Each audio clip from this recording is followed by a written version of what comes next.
Hello again, everybody, and welcome back to the next of our topics, which is going to look at the background of why the American Revolution happened in the first place. One of the most intriguing questions in American history really is how the colonies went from being pretty much universally enthusiastic about being part of the British Empire to, within the span of about a decade, being at the edge of outright revolution and rebellion. And that's a transition that happens shockingly quickly, and it's really important to understand what's actually going on here, right? Because nothing in history just happens out of nowhere. There's always some kind of background, some kind of reason. Every effect has a cause. And so looking at what the cause of the revolution, or causes, were, gives us a better understanding of what the revolution was actually all about. And it's also important to understand both sides of the equation, right? So what's going on? First and foremost, people are probably familiar, if you know anything really about the American Revolution, with the slogan, "No taxation without representation," right? The idea that England was sort of bludgeoning the colonies with huge taxes, totally unfair, oppressive kinds of treatment, these kinds of things. And those are all true up to a point. The issue of taxation, though, was absolutely a significant centerpiece of American colonial resistance to the British government. And the reason that Britain was taxing the colonies was because they had racked up tremendous debt as a result of the French and Indian War, the 7 Years' War, to the tune of 137 million pounds, which, to put it in perspective, the peacetime budget to run the whole British Empire was 8 million pounds, right? For the entire empire to function for a whole year, it would cost 8 million pounds.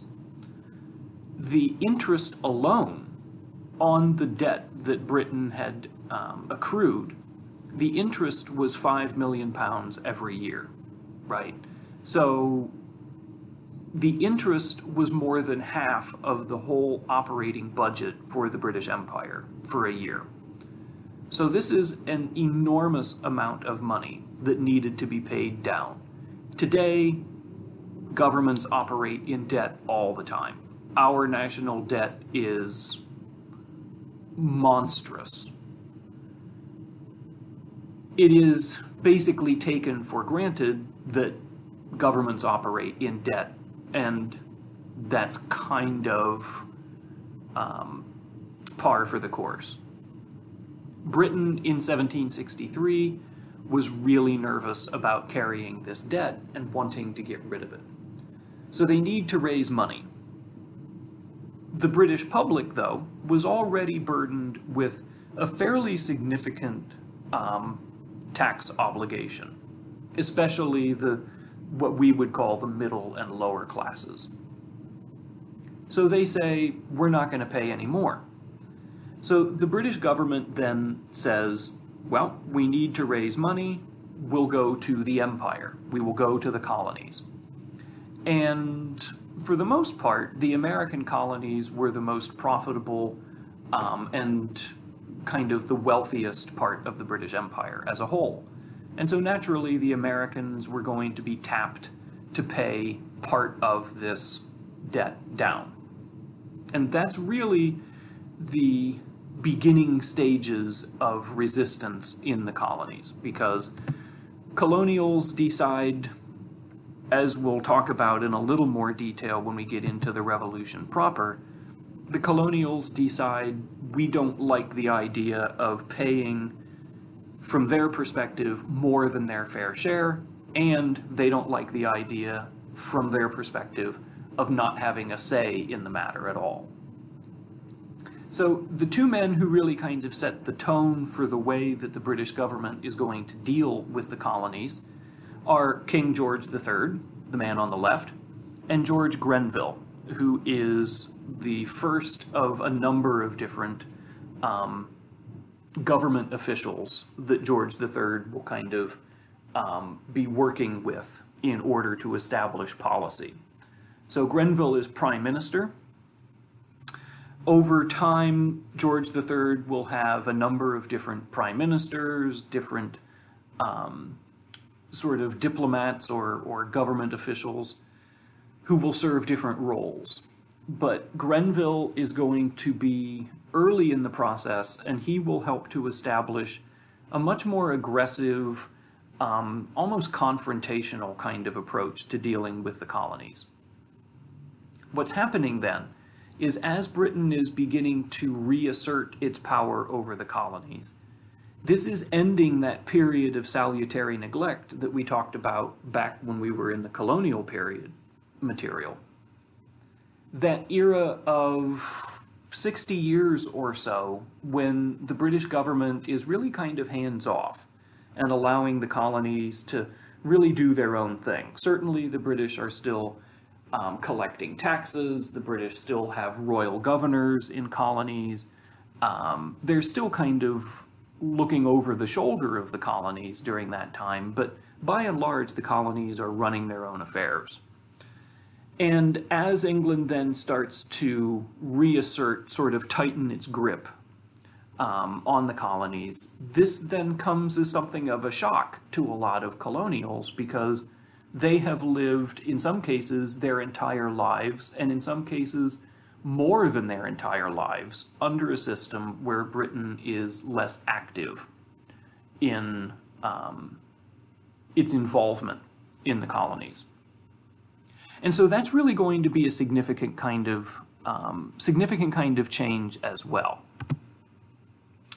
So there are a couple of different laws that are passed, taxes that are passed in the 1763-64 time period.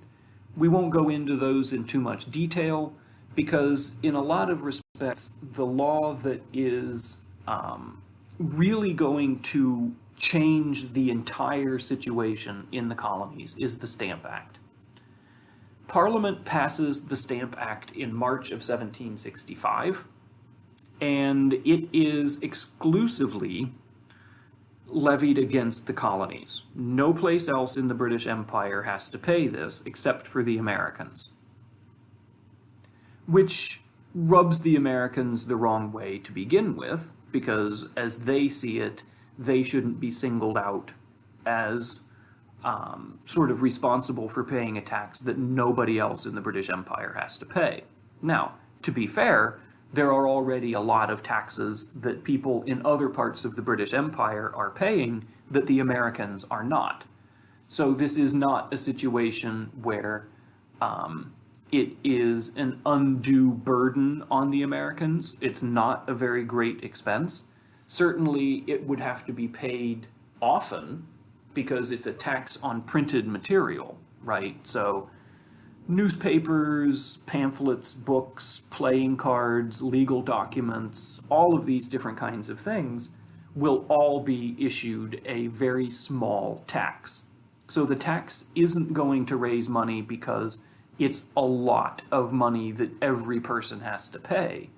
The tax is going to raise money because it is a little amount that every single person in the American colonies will ultimately have to pay in one way or another. So the Americans aren't reacting to this from the standpoint of, I can't believe I have to pay all this money. The Americans are reacting to it from the standpoint of, I can't believe that we are the only ones that will have to pay this. But again, there are lots and lots of taxes that parts of the British Empire have to pay that the Americans don't. So popular response is kind of mixed, right? Ultimately, the Stamp Act will result in a crisis, really, for the colonies and for the British government.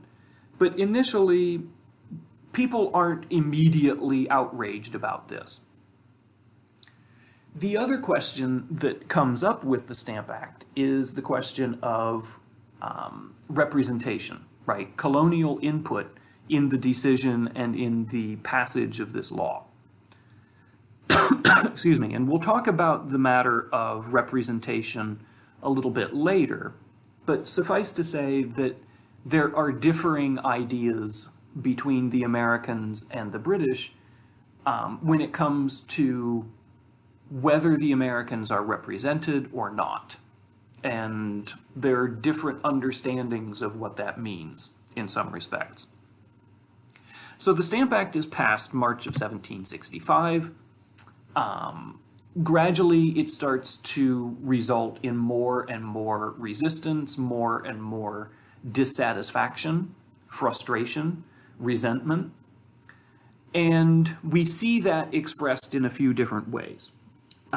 In the spring of 1765, the Virginia legislature, the House of Burgesses, is going to debate a series of resolutions that Patrick Henry has written. Patrick Henry is a bit of a firebrand, right? He's a fairly radical person, and he's fairly early in the bandwagon of resisting parliamentary authority and fairly early in talking about the possibility of independence and that kind of thing.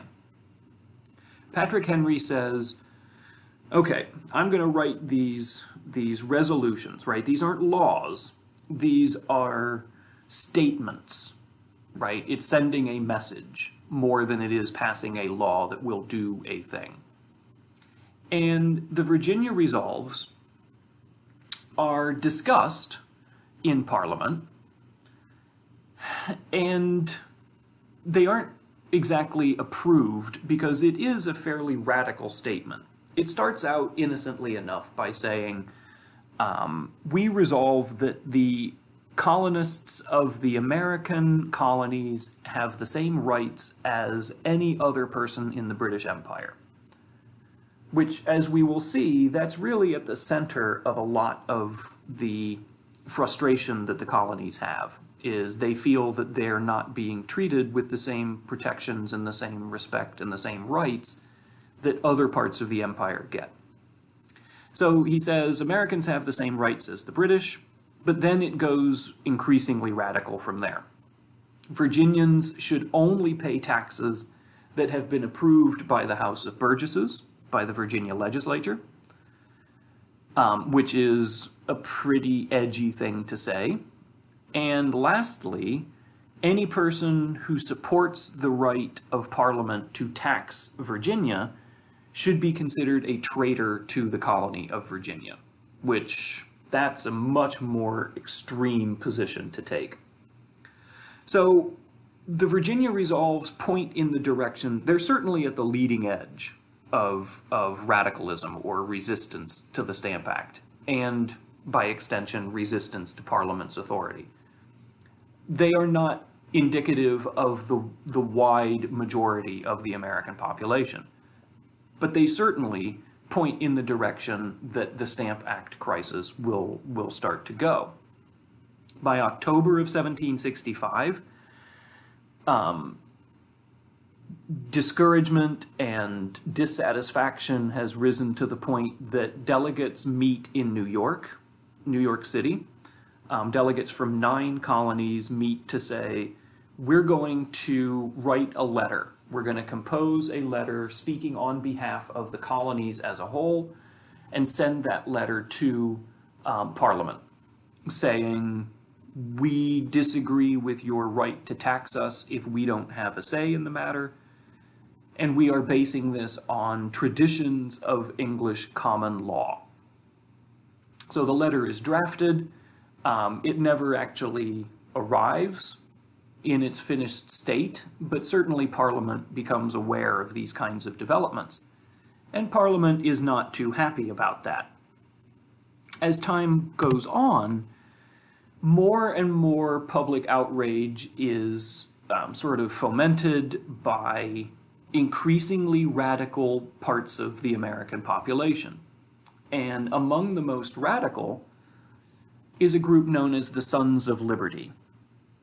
And the Sons of Liberty is this kind of loosely organized group that includes some of the most famous names of the Revolutionary period, right? People like Paul Revere or Samuel Adams, John Hancock, are Sons of Liberty. And the Sons of Liberty basically decide that they are going to work to coordinate resistance to the Stamp Act. They're going to write letters to newspapers, they are going to print pamphlets or essays, they're going to organize boycotts, and in the most extreme situations, they will actually at least abet or approve of violence against the tax collectors themselves, whether that is destroying the property of the tax collector, home or office or place of work,